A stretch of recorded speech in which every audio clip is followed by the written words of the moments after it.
Hoje nós vamos deixar claro a diferença entre asepsia, antisepsia e desinfecção.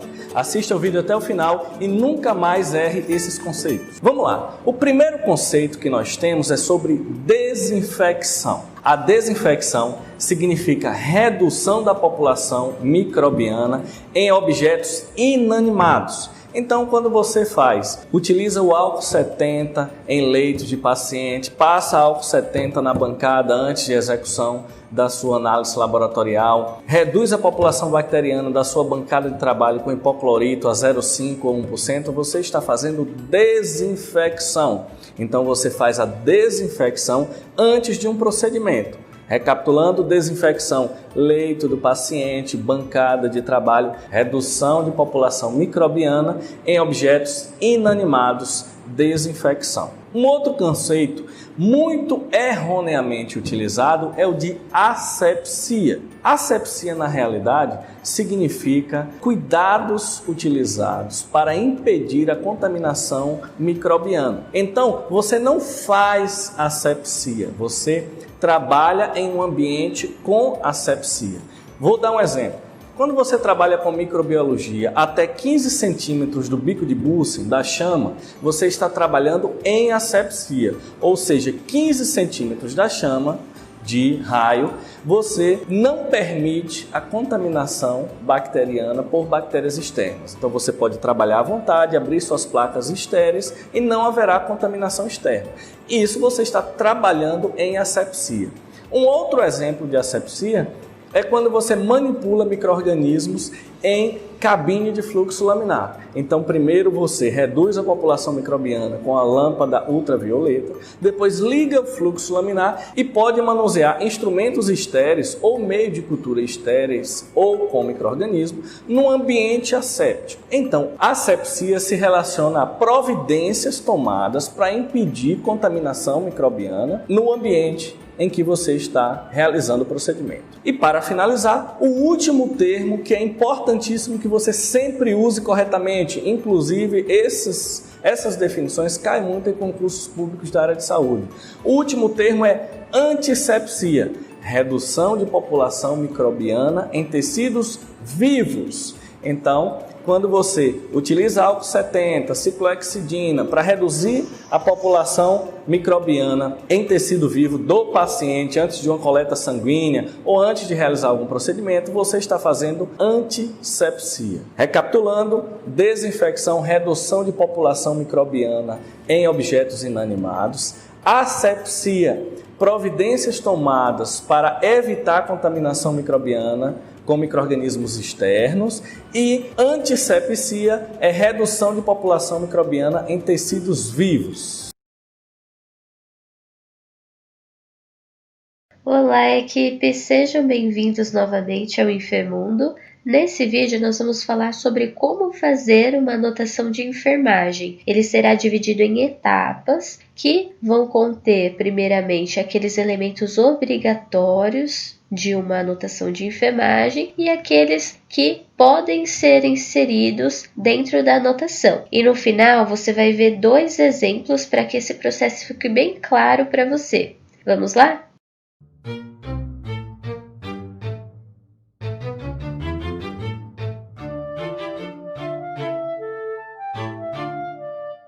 Bom, pessoal, não é raro a gente se sentir perdido nesse momento de construir a nossa anotação de enfermagem. Mas primeiro vamos falar qual é o motivo de realizar essa anotação. A anotação de enfermagem faz parte da SAI, que é a Sistematização da Assistência de Enfermagem, ela que vai te dar um suporte junto com a evolução que você vai criar também como enfermeiro. Você vai analisar esses dados para criar a sua assistência de enfermagem. Também tem a parte legal, que é muito importante, ou seja, tudo que eu registro na anotação, coisas pontuais, me dão suporte legal. Vamos lá entender como essa anotação deve ser feita e todos os elementos que ela pode conter, por etapas.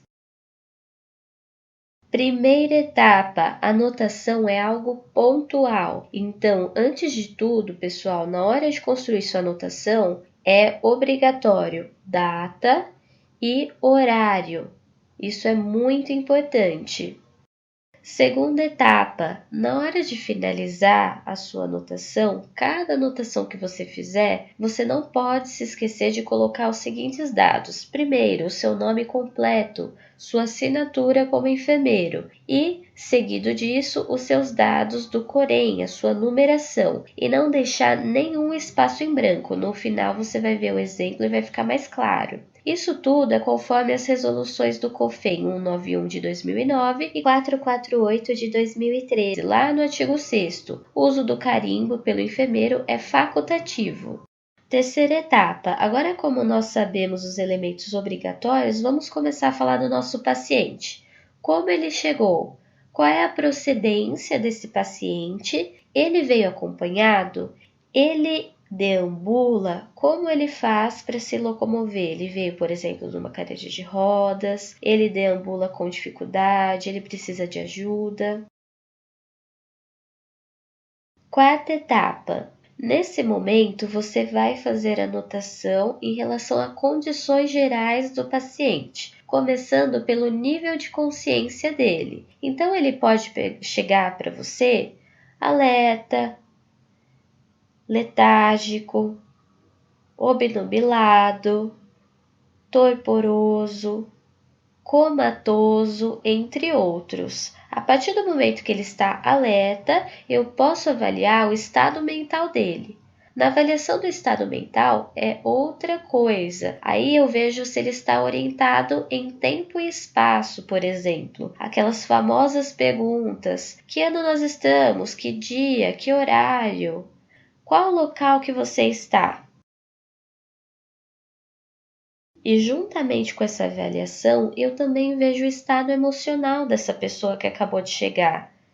Veio agitado, ele pode vir apático, calmo, ansioso, ele pode vir também até hostil, triste, entre outros, tá bom? É nesse momento que eu faço a avaliação das faces, as expressões faciais dessa pessoa, o que elas dizem, né? E também ouço o que ele tem a dizer, o que ele refere e quais os motivos pelos quais ele se sente dessa maneira. E o que mais entra em condições gerais do paciente? Entre higiene, entra, com certeza, você pode fazer uma anotação em relação à higiene pessoal do paciente, assim como o estado nutricional dele. Ele apresenta sinais, por exemplo, de desnutrição ou não? Também, coloração da pele. Essa pele está com uma coloração normal, anormal? Como está a pele desse paciente? E também, muito importante, todos os dispositivos em uso, por exemplo, se ele tem uma sonda, se ele tem um acesso, aonde está e como está, qual é o estado desse dispositivo. Você também deve anotar todas as queixas desse paciente e da família dele, tudo o que for referido. Isso nos leva à etapa 5, que é, você deve anotar todas as orientações que você prestou, seja para o paciente, seja para a família dele. Na etapa 6, é o momento que você faz a anotação de dados que você coletou no exame físico dessa pessoa. Isso também pode entrar na anotação de enfermagem. Além disso, os cuidados que você realizou, muito importante, inclusive todas as intercorrências que aconteceram. Na etapa 8, você tem essa parte de consumo e eliminação por parte do paciente. Por exemplo, consumo. Você vai responder as seguintes questões. O paciente, ele recusou a dieta?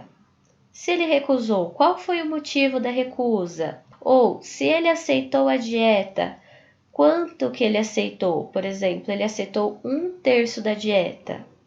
Evitar a qualidade, por exemplo, ele aceitou bem? Não. Quanto que ele aceitou? Ele está em jejum? Qual é o motivo do jejum? Agora, na eliminação, quando a gente fala de fezes e urina, quando ele fez, foi espontânea ou foi com a ajuda de algum dispositivo? Como está esse dispositivo? A quantidade, As características estão normais ou anormais? Quais são elas? Agora nós vamos ver um exemplo lá do Manual de Anotações de Enfermagem do Corém, que eu vou deixar aqui embaixo para vocês fazerem download, que é ótimo. Você pode perceber, aí é o momento da admissão, várias anotações de enfermagem, e vocês podem perceber esse padrão, certo? O padrão que nós comentamos, ela começa de um jeito, termina de um jeito, não deixa espaço para ninguém mais escrever por segurança. E agora vamos ler um exemplo de anotação de enfermagem no momento de admissão. 30/8/2018, às 7h10, o paciente está alerta, orientado em tempo e espaço, calmo, ele se comunica verbalmente, ele está em repouso relativo no leito, em posição de Fowler. Ele deambula sem auxílio.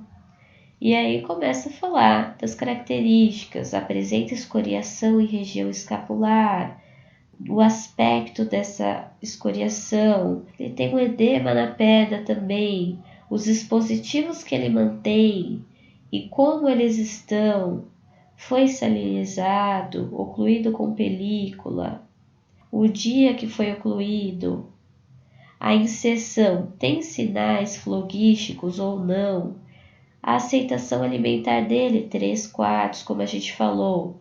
Queixas, negalgia e as eliminações dele, encerrando com o nome do enfermeiro e o Corém, sem deixar espaço.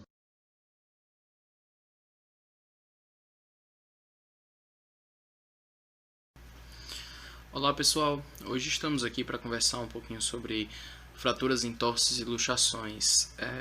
Eu sou monitor do ambulatório de ortopedia, Diego Saraiva Felipe, e foi solicitado que eu desse essa aula para ajudar na monitoria do laboratório de habilidades. A gente vai começar conversando um pouquinho sobre as fraturas, né, que elas são definidas como a perda da continuidade do tecido ósseo, da ruptura do osso.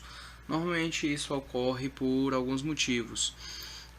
Todos eles estão relacionados à questão do esforço, a forçar o osso além da sua capacidade de deformação. Como a gente sabe, o osso tem uma parte mineral, uma parte proteica, e essa parte proteica confere uma certa flexibilidade para o osso. Então, ele tem uma certa capacidade de absorção de impacto e tensões. No momento que a gente força o osso além dessa capacidade, pode iniciar o processo da fratura. Ela tem várias causas, vários mecanismos que causam essa coisa de forçar. O principal é o choque, ou seja, o trauma em si. Uma pancada direta ou indireta pode fazer uma tensão no osso, pode fazer um trauma no osso que leve agudamente à perda da continuidade do tecido ósseo. Além disso, tem também o estresse, a fadiga, então uma sobrecarga, uma carga, por mais que seja a quantidade normal de carga mais deslocada do seu eixo, também pode gerar uma fratura de estresse, que é muito comum na tíbia dos atletas. E uma fratura secundária à patologia prévia. Então, no caso, por exemplo, das fraturas osteoporóticas, você tem uma perda da densidade do osso e isso pode levar a uma fragilidade óssea, facilitando o processo de uma fratura. Temos também um mecanismo de classificação das fraturas, que pode ser tanto por sua etiologia, traumática, que é a mais comum, ou patológica, que seriam as fraturas osteoporóticas, como um exemplo geral, e também como a lesão final. Ela pode ser uma lesão simples, seria uma fratura única, ou uma lesão complexa. Pode ser uma fratura articular, pode ser uma fratura com vários fragmentos, pode ser fraturas múltiplas, então são fraturas que são classificadas dessa maneira. E também quanto à questão da fratura ser fechada ou exposta. Na fratura fechada, não há comunicação do meio interno do osso, não há comunicação da lesão óssea com o meio externo. Já na fratura aberta, existe essa comunicação. Então, pode ser que você tenha uma fratura que parece fechada, mas ela tem uma pequena perfuração que vai até o osso. Então, isso já classifica automaticamente como uma fratura aberta. Qual é a relevância disso? Muda toda a sua conduta, muda toda toda a maneira de se tratar essa fratura, inclusive muitas vezes necessitando de redução cirúrgica. Também há a maneira de classificação segundo a lesão final. Então nós temos fraturas transversas, lineares, oblíquas, com desvio, sem desvio, fraturas espirais, fratura em galho verde e fratura cominutiva, que são fraturas com vários fragmentos pequenos. Cada uma delas também tem sua conduta, mas isso cabe um pouco mais ao especialista, tudo bem?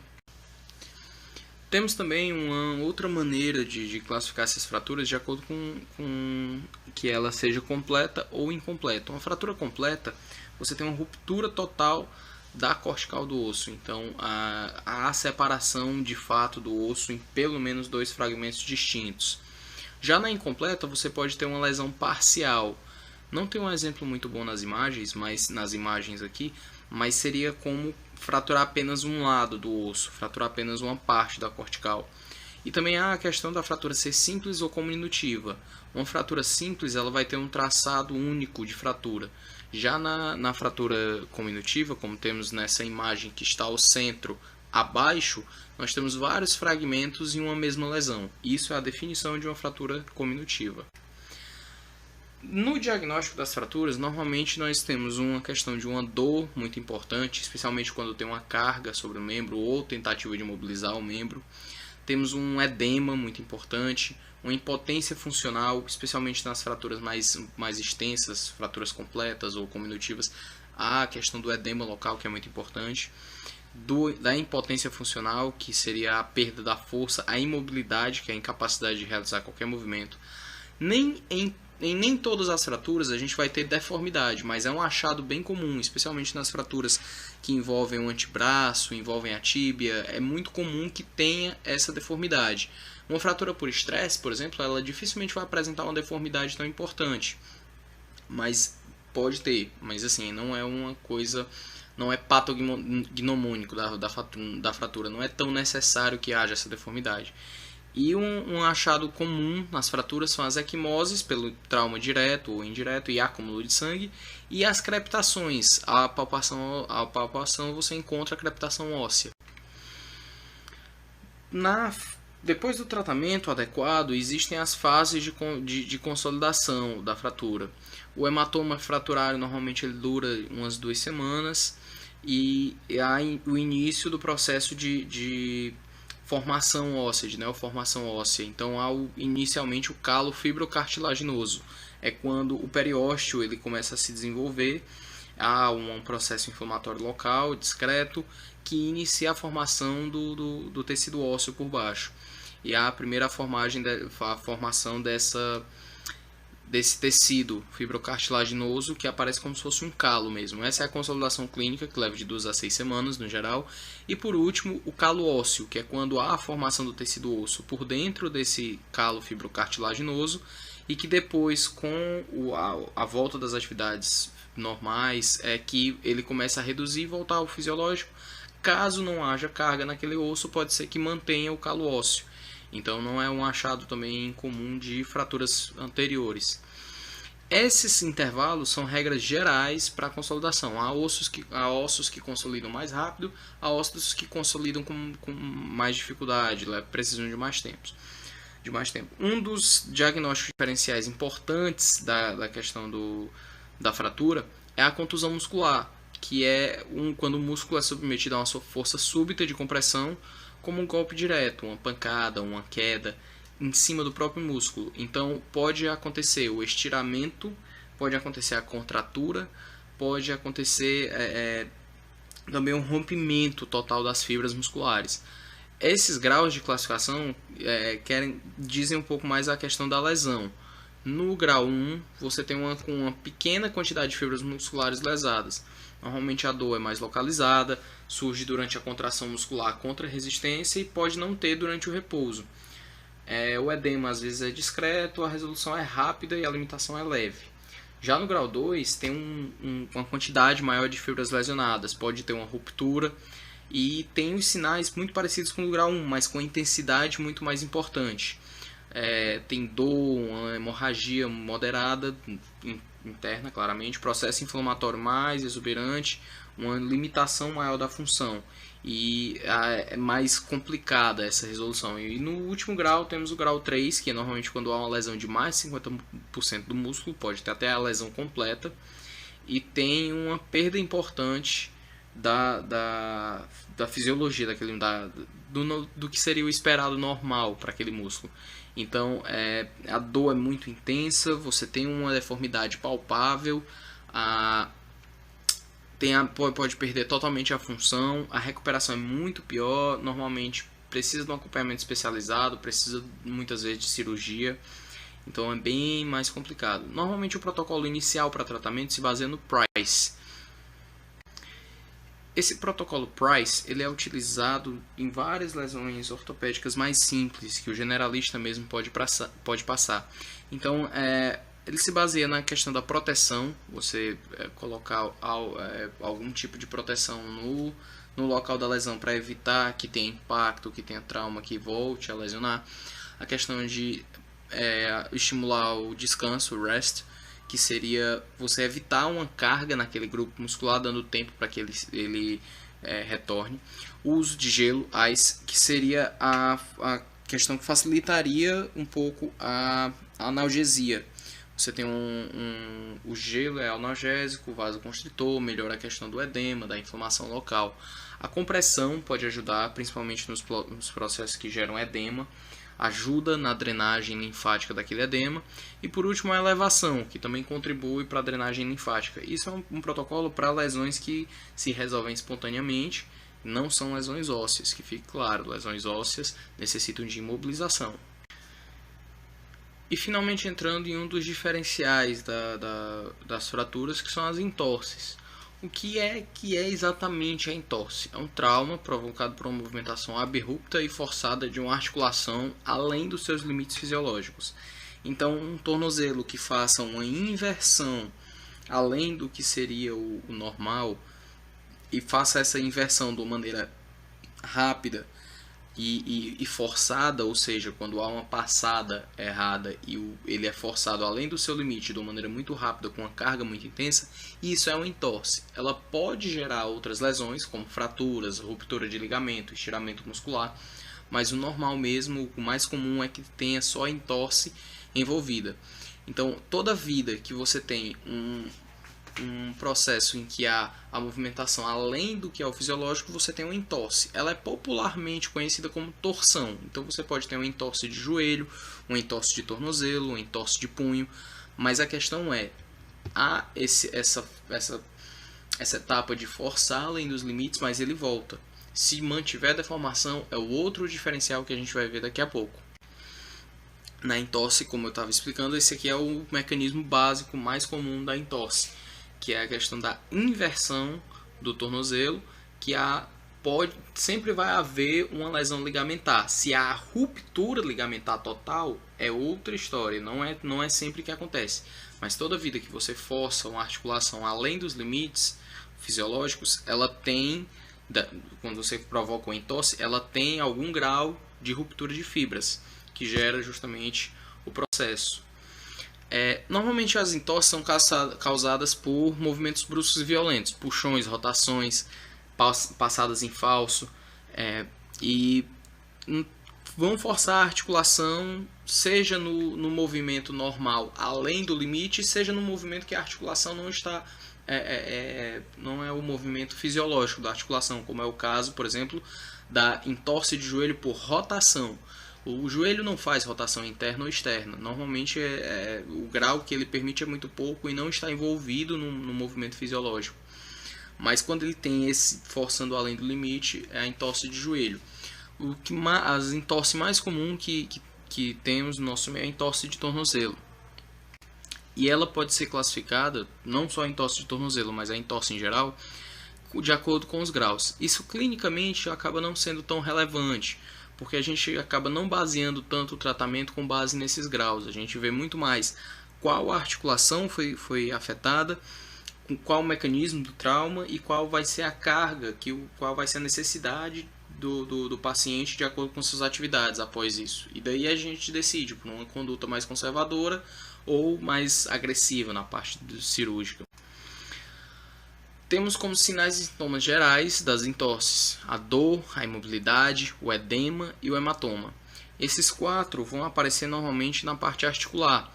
Isso vai levar a uma limitação que resolve-se ao longo de algum tempo. Lembrar sempre que a anatomia óssea e articular estarão preservadas, ou seja, você teve a entorse, mas a anatomia da articulação não se alterou. Se houve alteração permanente da anatomia da articulação, você teve uma luxação. E se houve alteração da anatomia óssea, você tem uma fratura, muito provavelmente uma fratura articular.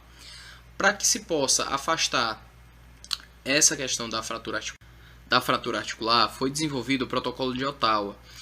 Ele foi desenvolvido para que a gente analise o paciente que vem com uma história de entorse do tornozelo, uma história recente de entorse do tornozelo na emergência, e daí a gente pode dispensar com 98% de certeza que não há fratura, a gente dispensa a realização do exame de imagem no tornozelo. Como é que é feito o protocolo de Ottawa? Quais são as regras de Ottawa, que é o nome oficial? É pela palpação do bordo posterior e extremidade distal, do maléolo lateral. Também procede-se da mesma maneira do maléolo medial, a base do quinto metatarso, que fica lateralmente no médio pé, e a palpação do osso navicular, que fica medialmente também no médio pé. Essas regiões ósseas, esses ossos são os mais comumente envolvidos em fraturas no processo de entorse. Há também uma outra regra que seria a incapacidade de suportar a carga imediatamente durante a observação clínica. Então a incapacidade do paciente dar 4 passos apoiando, mesmo que com dor, o pé no chão. Quando que as regras de Ottawa serão positivas? Com a dor, a palpação de qualquer um desses locais e com a incapacidade de firmar o pé no chão. Com base nisso, a gente não afirma que veio fratura, a gente afirma que é necessária a realização do exame de imagem para se averiguar a possibilidade de fratura. Então temos aqui um caso, por exemplo, da fratura do maléolo medial, onde o paciente fez um movimento de inversão e fraturou essa região. Ele apresenta-se normalmente com muita dor, a palpação do local, não consegue apoiar o pé no chão. Temos também as luxações, é um diagnóstico diferencial importante, principalmente das entorses. O que é a luxação? É um deslocamento rápido e duradouro, seja parcial, seja complexo, de um ou mais ossos que compõem a articulação. O que é que isso significa para a prática clínica da gente? Que quando você tem uma articulação que o osso saiu, o paciente sofreu uma entorse ou um trauma direto, que ele tem um deslocamento do osso, o osso sai da articulação, sai do local e não volta espontaneamente, isso caracteriza, isso define uma luxação. Então, no caso da luxação do ombro, você tem uma luxação anterior, onde a cabeça do húmero sai da glenoide e se mantém ali. Às vezes o paciente mesmo consegue reduzir essa luxação, colocar para o lugar. E aí ele chega no consultório da emergência com essa história. O ombro está no lugar, mas foi uma luxação, porque ele teve que colocar, não foi uma coisa que voltou sozinho. No caso da luxação do dedo, por exemplo, nós temos luxações laterais, anteriores, onde há a perda dessa continuidade articular. Normalmente há ocorrência de fratura associada, mas uma coisa que sempre vai ter é lesão ligamentar e lesão da cápsula articular. Normalmente elas são causadas por um trauma direto, uma queda, uma fratura mesmo do local. Pode ser um trauma indireto também, ele cai por cima do cotovelo e luxa o ombro, pode acontecer. Acontece também a lesão congênita, como a luxação congênita do quadril em algumas crianças, e existem algumas doenças crônicas, como a artrite, que elas levam a uma frouxidão ligamentar, uma frouxidão capsular, e isso faz com que a articulação fique mais solta, falando em termos mais simples, e favorecendo essa luxação, esse processo da luxação. E temos a classificação das luxações. Uma das classificações possíveis seria a questão dela ser parcial ou completa. A parcial é quando nós temos uma subluxação, conhecida como subluxação, Então o ombro sai do lugar, mas ele não chega a sair totalmente da glenoide. Ele fica afastado, ele fica em diagonal, ele tem um contato parcial ainda articular. E a luxação completa seria, na situação do ombro, ele sai totalmente da glenoide e fica anterior a esta. É uma situação muito mais complexa, muito mais urgente de se tratar. E há também a luxação simples, sem fratura associada, e a complexa com fratura associada. Toda luxação complexa, via de regra, será de tratamento pelo especialista, o ortopedista, de maneira cirúrgica. Entre os sinais e sintomas da luxação, nós vamos ter uma dor muito importante, uma deformidade na articulação, então vamos ter uma proeminência óssea, o osso que não devia estar ali vai aparecer, a questão da exposição mesmo por baixo da pele, né, subcutânea, do osso. A questão do edema é muito importante, é demasiado muito rápido, há um derrame articular muito importante, e a imobilidade, a incapacidade de realizar qualquer movimento com aquele membro. A luxação ela tem um tratamento de medidas gerais, imobilização e as manobras para redução da luxação. Luxação de ombro tem uma manobra específica, cada articulação tem uma manobra específica. Qual é a grande importância, qual é a grande relevância dessas manobras? A questão é que a luxação é uma urgência ortopédica. Se você não tratar rapidamente, há uma série de complicações vasculares, nervosas e muitas vezes da própria parte óssea que se estabelecem rapidamente. Então, uma luxação de ombro tem que ser reduzida na primeira unidade que atender aquele paciente, e daí se encaminha para avaliação pelo especialista. Você pode até encaminhar para o hospital de trauma, mas tem que tratar já na unidade básica, na UPA, no posto de saúde, aonde quer que esse paciente esteja sendo atendido. O uso de anti-inflamatórios vai ajudar depois de feito o tratamento inicial de redução. No caso das fraturas, uma história bem feita, com exame físico, uma analgesia é importante que se faça, e o exame de imagem, todos esses 4 vão ajudar bastante na questão do diagnóstico e a escolha da conduta. A imobilização ela pode ser feita tanto no base, na atenção básica, quanto na atenção secundária ou terciária. Só que há que se respeitar o que é atribuição para o ortopedista, que são as fraturas complexas, as fraturas expostas, e o que seria a fratura simples, que poderia ser tratada no posto de saúde. Pessoal, foi basicamente isso. A aula está meio extensa, eu sei, mas eu agradeço muito a atenção, tá ok? Muito obrigado. Então, eu vou falar um pouco sobre as doenças genéticas. A genética desempenha um papel importante e crescente na medicina clínica. Por quê? Porque os componentes que constituem o corpo humano são influenciados por genes, ou seja, todos os nossos tecidos, os nossos órgãos, eles são comandados por genes, bem como as reações bioquímicas que são processadas no nosso organismo. Portanto, a genética é um componente central para o entendimento de várias doenças. Aqui nós podemos falar sobre a associação das pesquisas que são feitas dentro das universidades com os hospitais e os médicos que vão aplicar esses novos conhecimentos à área médica. Bem, as doenças genéticas. As doenças genéticas não incluem somente as doenças mendelianas ou as doenças numéricas cromossômicas. Elas incluem também cardiopatias, diabetes, câncer e muitos distúrbios psiquiátricos. Aqui a gente tem um exemplo de doenças coronárias. Muitas vezes nós observamos em famílias grandes que alguns dos membros dessa família apresentam problemas cardíacos.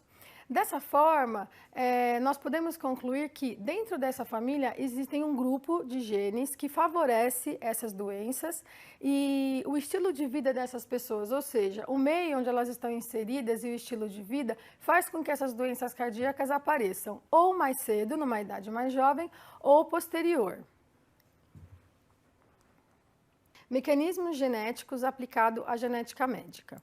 Estudos de herança de doenças nas famílias. Aqui eu me refiro às doenças mendelianas e essa vai ser uma aula que também eu vou apresentar para vocês. mapeamento do gene em locais específicos no cromossomo.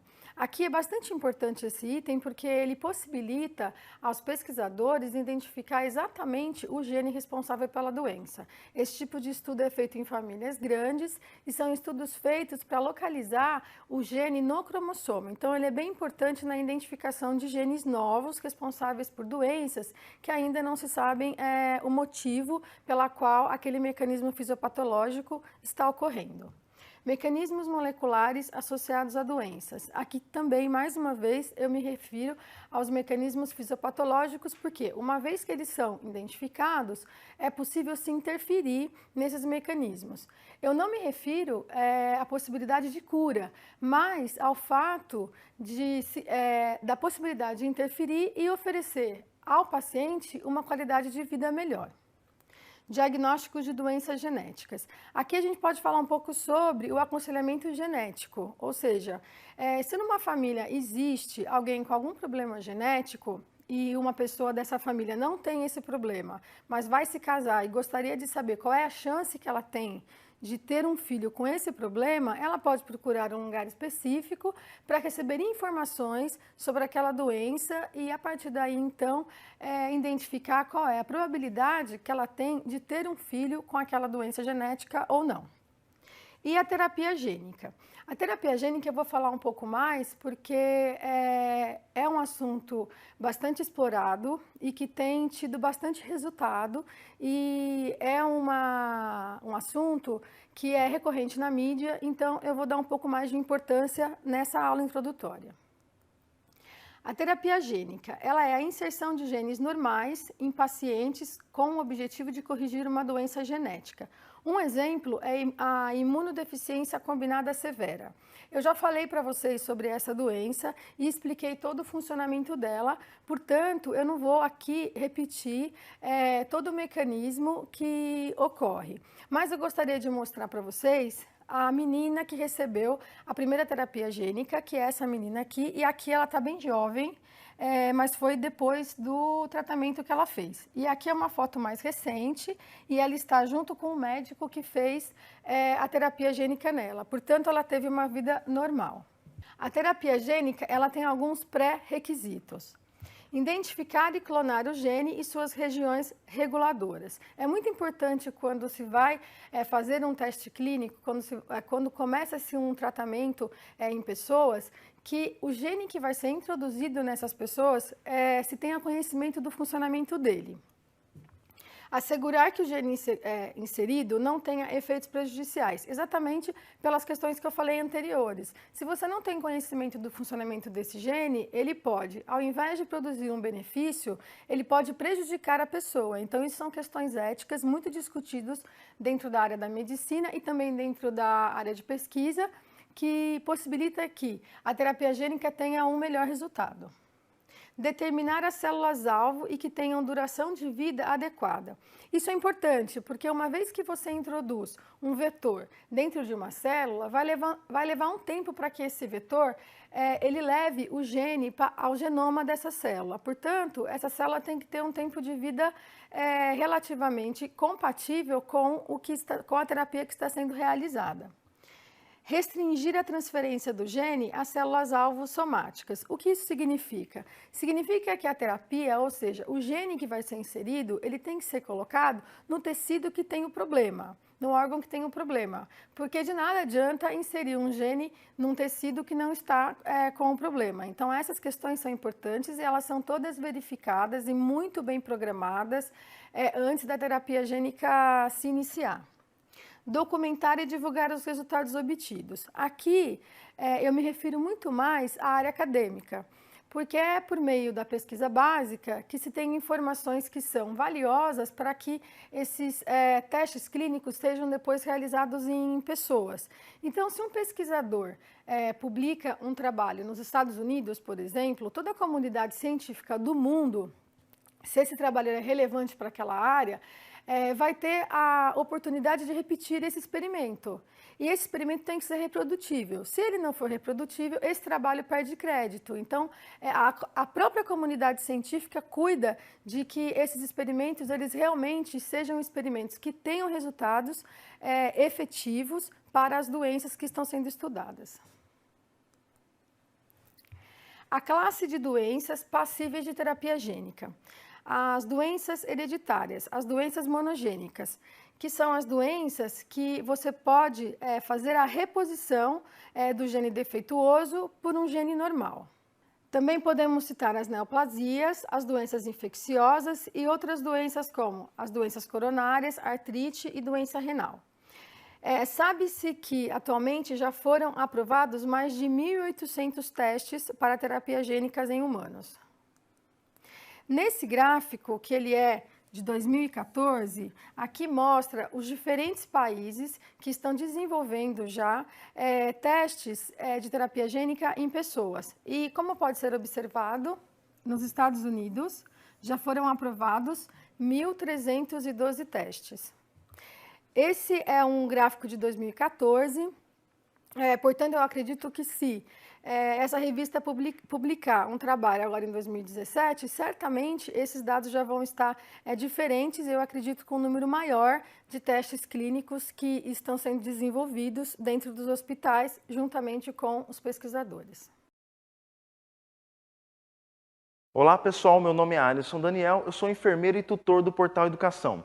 Nós abordaremos nessa videoaula o atendimento inicial à vítima, ou seja, o primeiro atendimento que nós realizamos à vítima no local em que ela sofreu o acidente.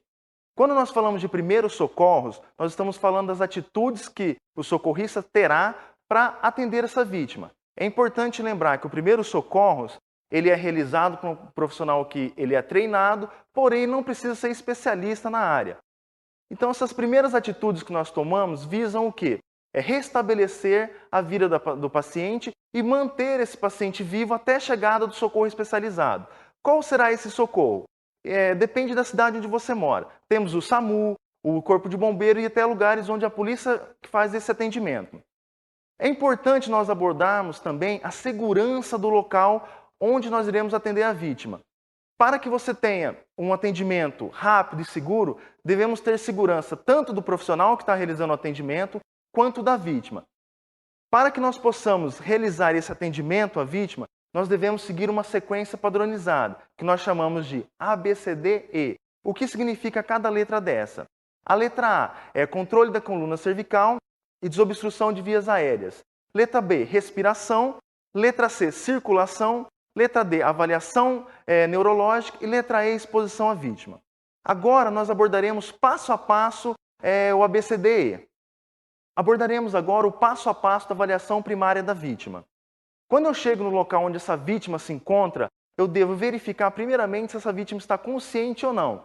Como que eu faço essa verificação? Eu faço isso perguntando para essa vítima como ela está e me identificando. Olá, tudo bem? Eu sou o enfermeiro Alisson. O que aconteceu? Se a vítima não me responde, eu tenho que partir para as medidas de atendimento dessa vítima. Caso ela me responda, eu faço o quê? Eu vou perguntando o que aconteceu para que eu possa colher informações para repassar à equipe de resgate. Como ela não respondeu para mim, eu vou fazer o quê? A avaliação das vias aéreas com controle da coluna cervical. Ou seja, a letra A do nosso exame primário. Para fazer a avaliação das vias aéreas, eu tenho que verificar se essa paciente está respirando ou não. Quando eu pergunto para ela e ela me responde, isso já é um indicativo que ela está respirando. Agora, se ela estiver inconsciente, ela não vai me responder. Então, eu vou ter que fazer o quê? Verificar essa respiração. Como é que eu faço para verificar essa respiração? Eu tenho que avaliar os movimentos torácicos dela, eu tenho que avaliar o som da respiração e eu tenho que sentir essa respiração. Vou me posicionar ao lado da vítima, segurando a cabeça dela, fazendo o controle da coluna cervical e posicionar o meu ouvido próximo ao nariz dela. Com esse movimento eu consigo sentir a respiração dela saindo e encostando no meu rosto, consigo ouvir o barulho da respiração dela e consigo ao mesmo tempo visualizar os movimentos torácicos. Eu faço o seguinte movimento. Com esse movimento eu consigo realizar os 3 passos, que eu ver, ouvir e sentir. O próximo passo, se essa paciente está respirando bem e eu consigo verificar todos esses movimentos, eu posso passar para a segunda letra, que é a letra B de respiração. Caso essa paciente não esteja respirando, eu tenho que fazer algumas técnicas para desobstruir essa via aérea dela. As vias aéreas dela são obstruídas geralmente quando o paciente está inconsciente pela queda da língua. Então, para que eu possa manter essa via aérea permeável, eu tenho que fazer o quê? A elevação da mandíbula dela. Eu elevando a mandíbula, eu consigo liberar as vias aéreas dela e ela consegue respirar normalmente. Caso essa vítima esteja com algum objeto obstruindo a passagem de ar, eu posso estar puxando aqui e verificando se eu tenho algum objeto obstruindo essa passagem. Caso eu tenha que retirar esse objeto, eu posso fazer uma varredura digital ou eu posso realizar outra técnica para desobstruir essas vias aéreas. Essa outra técnica a gente chama de manobra tríplice da mandíbula, onde eu me irei posicionar atrás da paciente, com meus dedos encaixarei embaixo do mento dela e farei o movimento de extensão e abertura das vias aéreas. Certo? Com esse movimento eu consigo desobstruir as vias aéreas e permitir a passagem de ar. O próximo passo é verificar a respiração. Quando essa paciente está respirando, eu não preciso estar realizando nenhuma manobra de ressuscitação. Por quê? Porque ela está respirando. A letra B, então, é a respiração. Se essa paciente está respirando, eu consigo verificar através do ver, ouvir e sentir. Agora, se ela não está respirando, eu devo partir para a respiração boca a boca. Ou seja, quando que eu faço a respiração boca a boca? Quando essa paciente não está respirando, mas ela já está com as vias aéreas liberadas. Como que eu faço esse movimento? Eu posiciono ao lado da paciente, eu mantendo sempre a cabeça dela firme para que eu para que não ocorra o desalinhamento da coluna cervical. Eu vou estar tampando o nariz dela, elevando o queixo e colocando minha boca toda em volta do queixo da boca dela, com a boca aberta e assoprando. É importante o quê? Que eu verifique o tórax dela elevando. Esse tórax elevando quer dizer o quê? Que o ar está entrando e eu tenho que dar um tempo também para que esse ar saia do pulmão dela, fazendo assim a respiração. Se eu passei da respiração e está tudo bem, eu vou fazer o quê? Vou avaliar a circulação desse paciente. Como que eu avalio a circulação? Através dos pulsos periféricos e dos pulsos centrais. Os pulsos periféricos são aqueles que eu verifico nos membros superiores do paciente. Lembrando, eu vou estar sempre segurando aqui a cabeça dela para manter o alinhamento da coluna cervical. E eu vou estar verificando o pulso dessa paciente. Como que eu faço a verificação do pulso? Eu coloco os 2 dedos na região do pulso radial, e verifico se ela tem batimento cardíaco.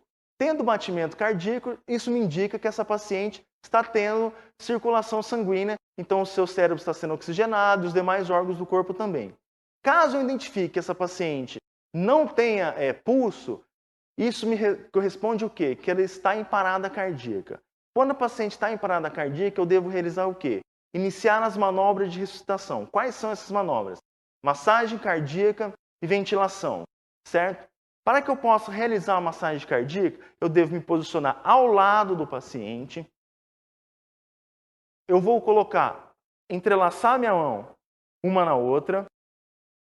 Vou utilizar a região hipotenar, localizar o apêndice tifoide dessa paciente e mais ou menos no meio do peito dela, no meio do tórax, eu vou me posicionar para estar realizando essa massagem cardíaca. Eu vou colocar apenas a região hipotenar no seu externo para que eu possa estar realizando a massagem. Outro dado importante é a posição dos braços. Meus braços devem ficar sempre retos e os ombros alinhados com esse braço. Eu faço o seguinte movimento.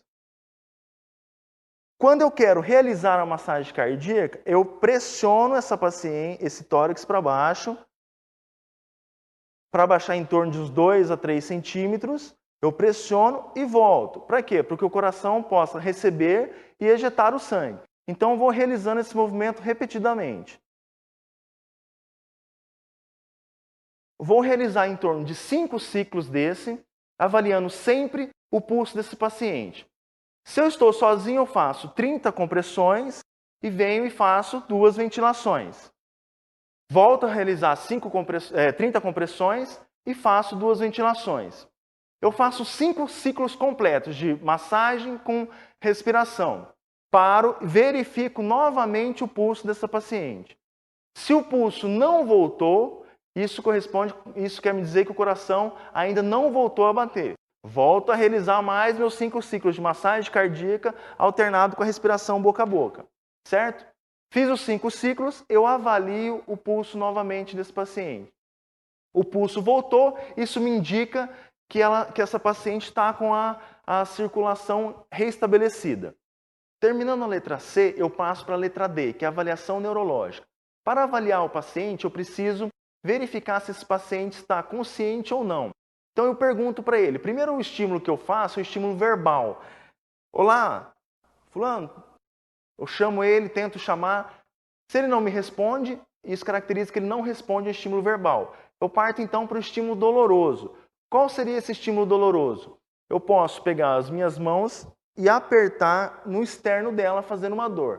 Se ela responder com o movimento, eu consigo identificar que ela está com o estímulo doloroso preservado. Agora, se ela não me responder, eu vou identificar que essa vítima está o quê? Inconsciente, certo?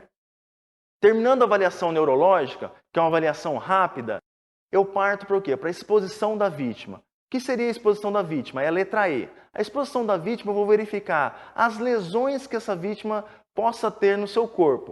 Então, eu vou estar avaliando toda essa vítima e vou estar verificando os locais de possíveis lesões. Por exemplo, se ela teve um acidente de moto e eu tenho um sangramento na perna, depois que eu fiz toda essa avaliação, eu vou fazer a exposição dessa vítima. Se eu estou vendo uma lesão na perna, eu posso fazer o quê? Cortar essa roupa para estar expondo essa lesão, para que eu possa estar tratando essa lesão ou que ela possa ficar exposta ali para o atendimento especializado, realizar um curativo, alguma coisa assim. É importante lembrar que a gente nunca pode expor essa vítima quando eu estou no meio da rua, eu sempre tenho que preservar a privacidade dela. Então, se o atendimento especializado está chegando, eu posso estar fazendo avaliação, exposição da vítima mais das partes dos membros inferiores e superiores e deixando parte da região do dorso, tudo para estar realizando dentro da ambulância ou da unidade de resgate. É importante lembrar que na avaliação da vítima, eu tenho que seguir essa sequência padronizada. Se eu não sigo essa sequência, eu corro o risco de estar deixando algumas informações passarem e essa paciente chegar até a morte. Lembrando outra coisa, eu vou resolvendo cada letra de uma vez. Começo na A, passo na B, vou para C. Caso eu esteja na letra C e ela teve uma complicação na letra A, eu retorno o meu exame e volto lá para a letra A novamente. Certo? É importante sempre que eu atenda essa sequência padronizada. Após o atendimento inicial da vítima e a chegada do socorro especializado, nós devemos repassar as informações desse atendimento para que o SAMU ou o Corpo de Bombeiro possa dar continuidade nesse atendimento dessa vítima. A partir daí, encerre seu atendimento de primeiros socorros e inicie seu atendimento pré-hospitalar. Bom, pessoal, essa foi a nossa videoaula do curso de Noções Básicas de Primeiros Socorros. Estamos à disposição para qualquer dúvida e até logo!